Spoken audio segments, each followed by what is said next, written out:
दोस्तों नमस्कार। तथागत गौतम बुद्ध का ज्ञान विश्व के 2/3 हिस्सों में फैला हुआ था। तथागत गौतम बुद्ध अपने अनमोल ज्ञान को उपदेश के माध्यम से एक दूसरे पर पहुंचाते थे और उनको अच्छी तरह समझ में आए। इसके लिए उन्होंने कथा कहानियों का और नीतियों का सहारा लिया। इसके कारण लोगों को बात बहुत जल्दी और सटीक समझ में आती थी। इन्हीं कथा कहानियों को जातक कथाएं कहा गया। आज की जातक कथा है नंदी विशाल। एक समय की बात है, एक ब्राह्मण को गो दक्षिणा में एक युवक बछड़ा मिला। उसने अपने पुत्र की तरह उसे बड़े लाड प्यार से पाला। उसका नाम नंदी विशाल रखा। आयु प्राप्त होने पर वह सुंदर सुडौल व बलवान बैल हो गया। एक दिन नंदी विशाल ने सोचा, मुझे मेरे स्वामी ने बड़ी कठिनाई से पाल पोस कर बड़ा किया है। पूरे जम्बू द्वीप में मेरे समान बलवान कोई दूसरा बैल नहीं है।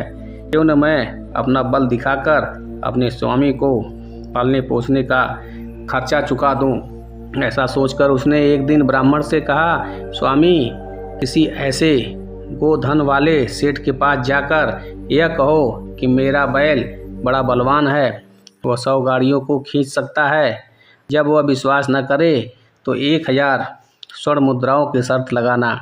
ब्राह्मण ने उसकी बात मान ली। वह एक गोधन वाले सेठ के पास जाकर बोला, इस नगर में इसके बैल सबसे तगड़े हैं।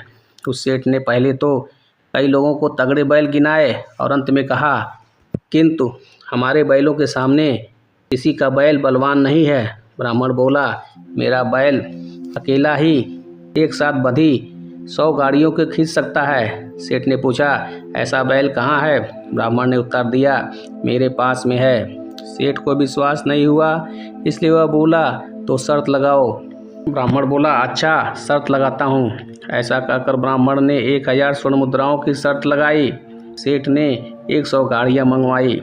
उसमें बालू कंकड़ और पत्थर भरे, एक के पीछे एक क्रम से खड़ा करके उन्हें एक दूसरे से अच्छी तरह बंधवा दिया। फिर ब्राह्मण ने भी नंदी विशाल को अच्छी तरह नहलाया, सुगंधी से 5 उंगलियों का चिन्ह लगाया, उसके गले में ताजे फूलों की माला पहनाई और उसे लाकर अगली गाड़ी के जुए में अकेला ही जोत दिया। ब्राह्मण ने गाड़ी पर सवार होकर नंदी विशाल से कहा, अच्छा चल, दुष्ट चल, कहकर हाँका। नंदी विशाल को अपमान भरे शब्द अच्छे नहीं लगे। उसने सोचा, इसने मुझे दुष्ट कहकर मेरा निरादर किया है। उस नंदी विशाल ने मन ही मन संकल्प किया, मैं गाड़ियों को नहीं खींचता। ब्राह्मण ने लाख कोशिश की, किंतु वह खंबे की तरह निश्चल होकर खड़ा रहा। सेठ ने ब्राह्मण से 1000 मुद्राएं जीत ली। ब्राह्मण ने 1000 मुद्राएं हार कर बैल को वहाँ छोड़ दिया और शोक में डूबा घर चला गया। नंदी विशाल घास चरता हुआ आराम से घर पहुँचा। उसने ब्राह्मण को शोकमग्न देखकर पूछा, स्वामी, क्या सोच रहे हो? ब्राह्मण बोला, 1000 मुद्राएं हारने के बाद मुझे नींद नहीं आ रही है। नंदी विशाल ने जानना चाहा, स्वामी, तेरे घर में रहते हुए मुझे इतने दिन बीत गए हैं, क्या मैंने कभी कोई नुकसान किया? कभी किसी को मारा, कभी किसी को कुचला, और क्या कभी अनुचित स्थान पर गोबर या पेशाब किया? ब्राह्मण बोला, तात नहीं। नंदी विशाल बोला, तो तूने मुझे दुष्ट कहकर मेरा अपमान क्यों किया? शर्त हारने में तेरा ही दोष है, मेरा कोई दोष नहीं है। नंदी विशाल ने उसे फिर सलाह दी, इस बार 2000 मुद्राओं की शर्त लगाना। हाँ, याद रखना, मुझ अदुष्ट को दुष्ट कहकर नहीं पुकारना। ब्राह्मण फिर गोधन सेठ के पास आया और इस बार 2000 मुद्राओं की शर्त लगाई। पहले ही की तरह 100 गाड़ियों को एक साथ बांधा गया। नंदी विशाल को नहला धुला कर सजाया गया और उसी प्रकार से अगली गाड़ी के जू में बांधा गया। ब्राह्मण ने अब गाड़ी पर सवार होकर हाँकने से पहले नंदी विशाल की पीठ पर प्यार से हाथ फेरा और कहा, अच्छा चल भद्र, चल अब। नंदी विशाल ने एक साथ बंधी 100 गाड़ियों को एक ही झटके में खींचकर पीछे खड़ी गाड़ी को सबसे आगे खड़ी गाड़ी की जगह पर लाकर खड़ा कर दिया। गोवर्धन सेठ शर्त हार गया।